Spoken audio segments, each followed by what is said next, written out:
സിനുജി നമസ്കാരം. ഈ ഭാരതം ലോകരാജ്യങ്ങളുടെ ഇടയിൽ വലുതായിക്കൊണ്ടിരിക്കുകയാണ്. അതായത് വലിയ ശ്രദ്ധ ആകർഷിച്ചുകൊണ്ട് ഒരു ലീഡർഷിപ്പിലേക്കൊക്കെ വളർന്നുകൊണ്ടിരിക്കുന്ന ഒരു സാഹചര്യമാണുള്ളത്. പക്ഷേ ഈ UN രക്ഷാസമിതിയിൽ ഇപ്പോൾ ഇന്ത്യക്ക് താൽക്കാലിക അംഗത്വം മാത്രമേ ഉള്ളൂ. വലിയ രീതിയിൽ ഇടപെടുന്ന ഉക്രൈൻ റഷ്യ യുദ്ധത്തിലടക്കം ഇന്ത്യയുടെ പങ്ക് അല്ലെങ്കിൽ ഇന്ത്യയുടെ ഇടപെടലൊക്കെ ഇങ്ങനെ വലിയ ചർച്ചയായിക്കൊണ്ടിരിക്കുകയാണ്. അപ്പോൾ ഇപ്പോൾ ഈ UN രക്ഷാസമിതിയിൽ ഒരു ഇന്ത്യക്ക് ഒരു സ്ഥിരാംഗത്വം കിട്ടുന്നതിനെക്കുറിച്ചുള്ള ചർച്ചകൾ സജീവമായിക്കൊണ്ടിരിക്കുകയാണ്. അത് നടക്കുമോ? എന്തായിരിക്കാം ഇനി അടുത്തൊരു നീക്കം? ഈ UN രക്ഷാസമിതിയിൽ ഇന്ത്യക്ക് സ്ഥിരാംഗത്വം നൽകണം അല്ലെങ്കിൽ വേണമെന്നാവശ്യപ്പെട്ട് ഇന്ത്യ കുറേ കാലമായി തന്നെ ആവശ്യം മുന്നോട്ട് വെച്ചുകൊണ്ടിരിക്കുകയാണ്. കാരണം അതിനുള്ള അർഹത ഇന്ത്യക്കുണ്ട്. ഇന്ത്യ ലോകത്തിലെ തന്നെ ഏറ്റവും വലിയ ജനാധിപത്യ രാജ്യമാണ്. സൈനിക സാമ്പത്തിക മേഖലകളിലൊക്കെ വലിയ ശക്തിയായി ഇന്ത്യ മാറിക്കൊണ്ടിരിക്കുകയാണ്. അതുകൊണ്ട് തങ്ങൾക്ക് അംഗത്വം വേണം. ലോകത്തിൽ മാറിക്കൊണ്ടിരിക്കുന്ന സാമ്പത്തിക ക്രമങ്ങളിൽ ഈ ലോകരാജ്യങ്ങളുടെ ഇടപെടലുകളുടെ കാര്യത്തിലൊക്കെ ഇന്ത്യക്ക് വലിയ മേധാവിത്വമുണ്ട്. അതുകൊണ്ട് തന്നെയാണ് ഇന്ത്യ ഈ ആവശ്യം ഉന്നയിക്കുന്നത്. ഇപ്പോൾ ഏറ്റവും ഒടുവിലറിയാം, നമുക്ക് കഴിഞ്ഞ ആഴ്ച ഇന്ത്യക്ക് ആണവ ബാലിസ്റ്റിക് മിസൈലുകൾ വഹിക്കാൻ കഴിയുന്ന പുതിയ അന്തർവാഹിനി നമ്മൾ കമ്മീഷൻ ചെയ്തു, അരിക്കട്ട്. അപ്പോൾ ഇത് ഇന്ത്യയുടെ രണ്ടാമത്തെ ആണവ അന്തർവാഹിനിയാണ്. ശരിക്കും പറഞ്ഞാൽ UN രക്ഷാസമിതിയിലെ അംഗങ്ങളായ Russia, America, China, Britain, France എന്നീ രാജ്യങ്ങൾക്ക് മാത്രമേ ഇത്തരത്തിൽ ആണവ അന്തർവാഹിനിയുള്ളൂ. അപ്പോൾ ഈ UN രക്ഷാസമിതിയിൽ അംഗമല്ലാത്ത ആണവ അന്തർവാഹിനിയുള്ള ഏക രാജ്യമായി ഇന്ത്യ മാറി. അപ്പോൾ ഇന്ത്യ ലോകത്തിൻ്റെ മുമ്പിൽ വലിയ സൈനിക ശക്തിയായി മാറുന്നു. ഈ കാര്യങ്ങളെല്ലാം വെച്ച് ഇന്ത്യ വീണ്ടും ആവശ്യം ഉന്നയിച്ചു, ഞങ്ങളെ UN രക്ഷാസമിതിയുടെ സ്ഥിര സമിതിയിൽ ഉൾപ്പെടുത്തണം. എങ്കിൽ മാത്രമേ മാറി വരുന്ന ലോകത്തെ സാമ്പത്തിക ക്രമങ്ങളിൽ കൃത്യമായി ഇടപെടാൻ കഴിയൂ. ഇന്ത്യയുടെ UNലെ സ്ഥിരം പ്രതിനിധിയുണ്ട്, രുചിര കാംബോജി. അവർ ആവശ്യപ്പെട്ടിരുന്നു ഈ ഇന്ത്യയെ ഇപ്പോൾ തന്നെ ഈ UNൽ ഉൾപ്പെടുത്തണം. കാരണം UNൻ്റെ അവസ്ഥ ആകെ പരിതാപകരമാണ്. ലോക ജനത അല്ലെങ്കിൽ ലോക രാജ്യങ്ങൾ UNനെ അംഗീകരിക്കുന്നില്ല. ഇത് മൊത്തം ഒന്ന് ഉടച്ചു വാർക്കണം. UNൻ്റെ ഇപ്പോഴത്തെ സ്ഥിതി, അതായത് രൂപീകരിച്ചപ്പോൾ മുതൽ ഇപ്പോൾ വരെയുള്ള അവസ്ഥയിൽ നിന്ന് കാലോചിതമായ പരിഷ്കാരം ഉണ്ടായില്ല. ഇത് UN സെക്രട്ടറി ജനറലും അംഗീകരിച്ചു. ശരിയാണ്, UN മൊത്തം ഉടച്ചു വാർക്കേണ്ട ഒരു സ്ഥിതിയുണ്ട്. മാത്രമല്ല UN രക്ഷാസമിതിയിൽ ഒരു രാജ്യത്തെ കൂടി അല്ലെങ്കിൽ ഒന്നിലധികം രാജ്യത്തെ കൂടി ഉൾപ്പെടുത്തണം. അദ്ദേഹം പറഞ്ഞ പ്രധാനപ്പെട്ട ഒരു കാര്യം എന്ന് പറഞ്ഞാൽ ആഫ്രിക്കൻ ഭൂഖണ്ഡം ഉണ്ടല്ലോ, അവരെ പ്രതിനിധീകരിച്ച ഒരു രാജ്യം UNലില്ല. അപ്പോൾ ഇന്ത്യയെ കൂടി കൂടാതെ ഈ യൂറോപ്യൻ മീൻസ് ആഫ്രിക്കൻ കൺട്രികളിൽ നിന്ന് ഒരു രാജ്യം, അത് സൗത്ത് ആഫ്രിക്കയാണ് പ്രതീക്ഷിക്കപ്പെടുന്നത്. അങ്ങനെ രാജ്യങ്ങളെ ഉൾപ്പെടുത്തണമെന്ന് പറഞ്ഞു. വളരെ പോസിറ്റീവായിട്ടുള്ള തീർച്ചയായും 1945 ഈ UN രൂപീകരിക്കുന്നത്. ആ രൂപീകരിക്കുന്ന സമയത്തെ രാജ്യങ്ങളുടെ അവസ്ഥയല്ല ഇപ്പോൾ. ഒരുപാട് വികസിച്ചു, സൈനികപരമായി, സാമ്പത്തികപരമായി, ടെക്നോളജിയിൽ ഒക്കെ. ഇപ്പോൾ നമുക്കറിയാലോ ജപ്പാൻ്റെ ഒക്കെ ഒരു കാര്യം. അന്നത്തെ ജപ്പാൻ എന്താ, ഇന്ന് എവിടെയാണ്? മലേഷ്യ എവിടെ നിൽക്കുന്നു, സിംഗപ്പൂർ എവിടെ നിൽക്കുന്നു? വേണ്ട, ഇന്ത്യയുടെ കാര്യം എടുക്കും. ഇന്ത്യ UNൽ അംഗം ആകുമ്പോൾ ഇന്ത്യ വെറും ഒരു കോളനിയായിരുന്നു ബ്രിട്ടൻ്റെ. പിന്നീട് ഇന്ത്യ സ്വതന്ത്രമായി.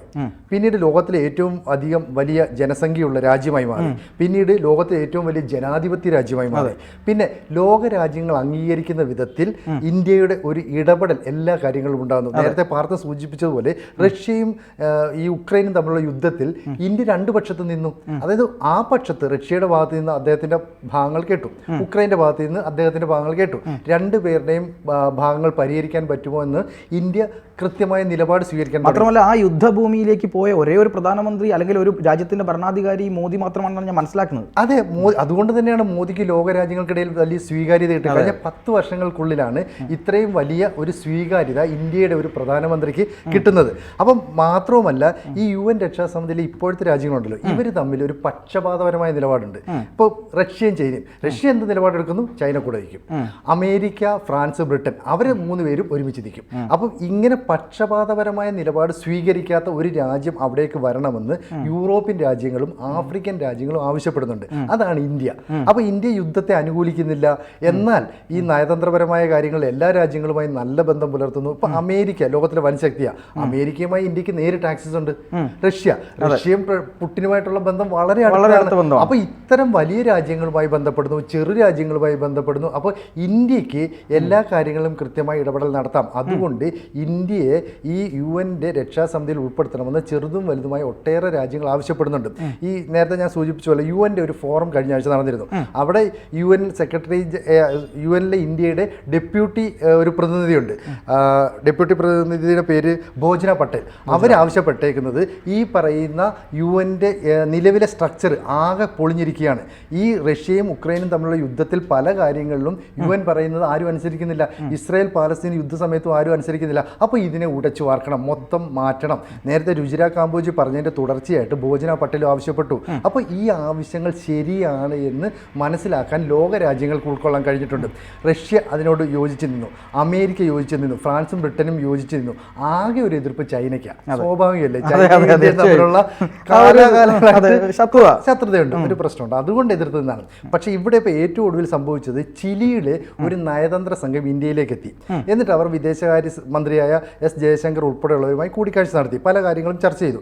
അക്കൂട്ടത്തിൽ അവർ പറഞ്ഞത് ഞങ്ങൾ ഇന്ത്യയെ സപ്പോർട്ട് ചെയ്യുന്നു, UN രക്ഷാസമിതിയിൽ ഇന്ത്യക്ക് സ്ഥിരാംഗത്വം വേണമെന്നുള്ള കാര്യത്തിൽ. അത് വലിയൊരു പിന്തുണയാണ്.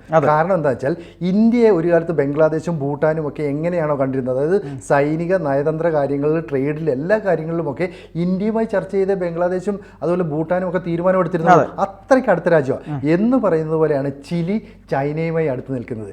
ചൈനയുടെ ഏറ്റവും സൗഹൃദം പുലർത്തുന്ന രാജ്യം ചിലിയാണ്. അപ്പൊ ചിലിയുടെ നിലപാട് ഇന്ത്യക്ക് അനുകൂലമാണെങ്കിൽ മാറിക്കഴിഞ്ഞു. ചൈന അപ്പം ഇന്റേണലായിട്ട് സപ്പോർട്ട് ചെയ്യുന്നു, അതായത് പരോക്ഷമായി സപ്പോർട്ട് ചെയ്യുന്നു. അല്ലെങ്കിൽ ചിലി ഇത് തുറന്നു പറയില്ല, ഞങ്ങളെല്ലാ പിന്തുണയും നൽകുന്നു എന്ന് പറഞ്ഞാൽ ചൈനയും ഞങ്ങൾ ഇത്തരം പിന്തുണ നൽകുന്നു എന്നുള്ള അതൊരു വലിയ പോസിറ്റീവായിട്ടുള്ള കാര്യമാണ്. പരോക്ഷമായിട്ട്, കാരണം നേരിട്ട് അങ്ങോട്ട് പറയാനും പറ്റുന്നില്ല. കാരണം ഇപ്പൊ ബ്രിക്സ് എന്ന് പറയുന്ന ഒരു സംഘടനയുണ്ട്. ബ്രിക്സിൽ ഇന്ത്യ, ബ്രിട്ടൻ, അതുപോലെ തന്നെ ബ്രിട്ടൻ അല്ല, ബ്രസീൽ, റഷ്യ, ചൈന എന്നീ രാജ്യങ്ങളാണുള്ളത്. അപ്പൊ ഇതിനകത്ത് ബ്രിക്സ് ഒരു വലിയ സംഘടനയായി, വലിയ ശക്തിയായി ഉയർന്നു വരുമോ എന്ന് യൂറോപ്യൻ രാജ്യങ്ങൾക്ക് പേടിയുണ്ട്.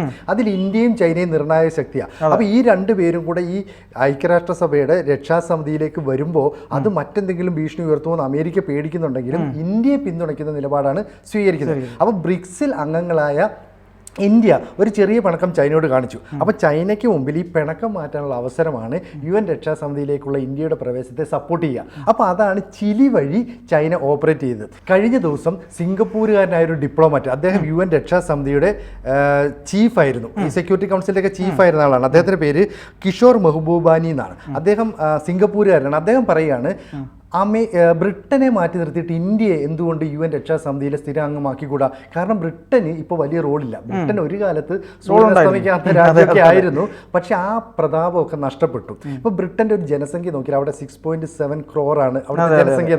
പക്ഷേ ഇന്ത്യയിലെ ജനസംഖ്യയോ വേണ്ട, ഇന്ത്യയിലെ ഒരു സംസ്ഥാനമായ തമിഴ്നാട് മാത്രം എടുത്താൽ ഏതാണ്ട് 7 കോടിയിലധികം ജനസംഖ്യയുണ്ട്. അപ്പോൾ അത്രയും വലിയൊരു രാജ്യമായി ഇന്ത്യയെ ആ സ്ഥാനത്തേക്ക് കൊണ്ടുവരണം. മാത്രമല്ല വീറ്റോ പവർ ഏതാണ്ട് 2 പതിറ്റാണ്ടായിട്ട് ബ്രിട്ടൻ ഉപയോഗിച്ചിട്ടേ ഇല്ല. അപ്പോൾ ഈ ബ്രിട്ടൻ വളരെയധികം വീക്കാണ്, മാറ്റി നിർത്തണം. ആര് പറയുകയാണ്? ഒരു UN രക്ഷാസമിതിയിലെ ചീഫായിരുന്ന കിഷോർ മെഹബൂബാനി പരസ്യമായി പറയുകയാണ്. അപ്പോൾ ഈ കാര്യം പറയുമ്പോൾ എനിക്കൊരു കാര്യം ഓർമ്മ വരുന്നത്, ഈ നരേന്ദ്രമോദി അധികാരത്തിൽ വന്ന സമയത്ത് അദ്ദേഹം ആദ്യമായി ചെയ്ത കാര്യം എന്ന് പറയുന്നത് വിദേശ രാജ്യങ്ങളുമായിട്ടുള്ള ബന്ധം ദൃഢപ്പെടുത്തുക എന്നായിരുന്നു. അപ്പോൾ അദ്ദേഹം വിമാനയാത്രകൾ നടത്തുന്ന സമയത്ത് മോദി വിമാനയാത്ര നടത്തുന്നു, അടിച്ചു പൊളിക്കുന്നു, വെറുതെ ലക്ഷങ്ങൾ പാഴാക്കുന്നു എന്നൊക്കെ പറഞ്ഞ് ഇവിടെ വലിയ വിമർശനങ്ങളായിരുന്നു ഉണ്ടായിരുന്നത്. പക്ഷേ അതിൻ്റെയൊക്കെ റിസൾട്ട് എന്ന് പറയുന്നത് ഇപ്പോഴാണ് നമുക്ക് കറക്റ്റ് കാണാൻ കഴിയുന്നത്. എത്രമാത്രം ആ വിസിറ്റിംഗ് അവിടെ നമ്മുടെ ലോകരാജ്യങ്ങൾക്കിടയിൽ ഇന്ത്യയെ എത്രമാത്രം മുകളിലേക്ക് എത്തിച്ചു എന്നുള്ളത്. രണ്ടാമത്തത്, ഇന്ത്യ എന്ന് പറയുന്നത് ലോകത്തെ തന്നെ ഏറ്റവും വലിയ ജനാധിപത്യ രാജ്യവും അതുപോലെ തന്നെ ഈ സാമ്പത്തികമായും സാമൂഹികമായും ഉയർന്നു വരുന്ന രാജ്യവും കൂടിയാണ്. അതുപോലെ സൈനിക ശക്തികളിൽ ഏറ്റവും പ്രധാനപ്പെട്ട പല കണ്ടുപിടുത്തങ്ങളും അതുപോലെ തന്നെ സൈനികപരമായിട്ടുള്ള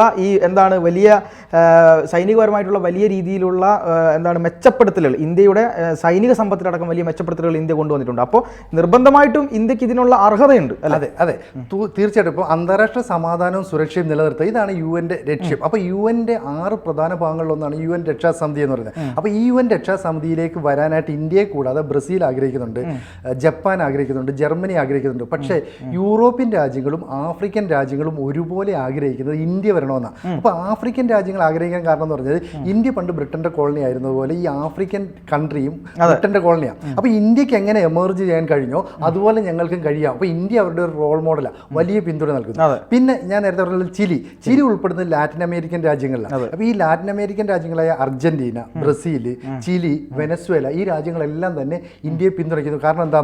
ഇന്ത്യയുടെ സ്വതന്ത്രമായ നിലപാട്, യുദ്ധത്തിനെതിരായ അല്ലെങ്കിൽ ട്രേഡുമായി ബന്ധപ്പെട്ട കാര്യങ്ങൾ, പരസ്പരം നയതന്ത്ര കാര്യങ്ങൾ, ഇവിടെയൊക്കെ ഇന്ത്യ കാണിക്കുന്ന ഒരു മേധാവിത്വം, ഇന്ത്യയുടെ തുറന്ന നിലപാട്, ഇതൊക്കെ കൊണ്ട് ഇന്ത്യ UN രക്ഷാസമിതിയിൽ ഉൾപ്പെടുത്തണം.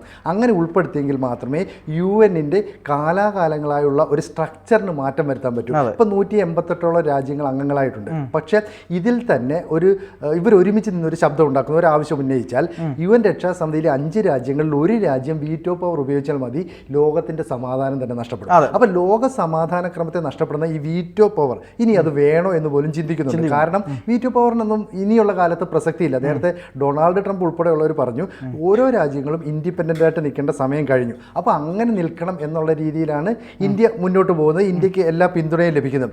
എന്തായാലും പുതിയ കാലഘട്ടത്തിൽ കൂടുതൽ കാര്യങ്ങൾ ചെയ്യണമെങ്കിൽ, അല്ലെ ലോകത്തിന് ഉപകാരപ്പെടുന്ന കാര്യങ്ങൾ ചെയ്യണമെങ്കിൽ കൂടുതൽ രാജ്യങ്ങൾ ഈ UN രക്ഷാസമിതിയിൽ വരണം, UN എന്ന് പറയുന്ന സംഘടനയിൽ വരണം. ഒപ്പം UN രക്ഷാസമിതിയിൽ ഇന്ത്യ ഉൾപ്പെടെയുള്ള രാജ്യങ്ങൾ ഉൾപ്പെടുത്തണം. അപ്പോൾ UN സെക്രട്ടറി ജനറൽ ഇക്കാര്യം ബോധ്യപ്പെട്ടു. അപ്പോൾ 1-2 രാജ്യങ്ങളെ ഉൾപ്പെടുത്താം എന്ന് പറഞ്ഞാൽ UN സ്ഥാപിതമായി 80ാമത്തെ വർഷം, അതായത് അടുത്ത വർഷം 2025 ആകുമ്പോഴേ പഴയ പ്രതാപം UN ഇല്ല ഇപ്പോൾ. ഇല്ല, അതാണ് പ്രശ്നം. ആ UN-നെ പ്രതാപത്തിലേക്ക് കൊണ്ടുവരണം. ഇല്ലെങ്കിൽ എന്താ വെച്ചാൽ ബ്രിക്സ് ആ സ്ഥാനത്തേക്ക് കയറി വരുന്ന പേടിയുണ്ട്. അപ്പം 80ാമത്തെ വർഷം ആകുമ്പോഴേക്കും ഇന്ത്യ UN രക്ഷാസമിതിയിൽ അംഗമാകുന്നതിൻ്റെ എല്ലാ സൂചനകളും പുറത്തു വരുന്നുണ്ട്. ഇപ്പം മലേഷ്യയുടെയും സിംഗപ്പൂരിൻ്റെയും അടക്കം പരിപൂർണ്ണ പിന്തുണയുണ്ട്. യൂറോപ്യൻ രാജ്യങ്ങളുണ്ട്, അതുപോലെ തന്നെ ഈ ആഫ്രിക്കൻ രാജ്യങ്ങളുണ്ട്, ലാറ്റിൻ അമേരിക്കൻ രാജ്യങ്ങളുണ്ട്. ഇത്രയും വലിയ പിന്തുണ ഇന്ത്യക്കാണ്. കാരണം രാജ്യങ്ങൾക്കിടയിൽ ഇന്ത്യയുടെ തുറന്ന നിലപാട്, സൈനിക സാമ്പത്തിക മേഖലകളിൽ ഇന്ത്യയുടെ വളർച്ച, ഇന്ത്യയുടെ ഒരു പോപ്പുലേഷൻ, ടെക്നോളജിയിലുണ്ടായ വർധനം, ഇതെല്ലാം തന്നെ അനുകൂല ഘടകമാണ്.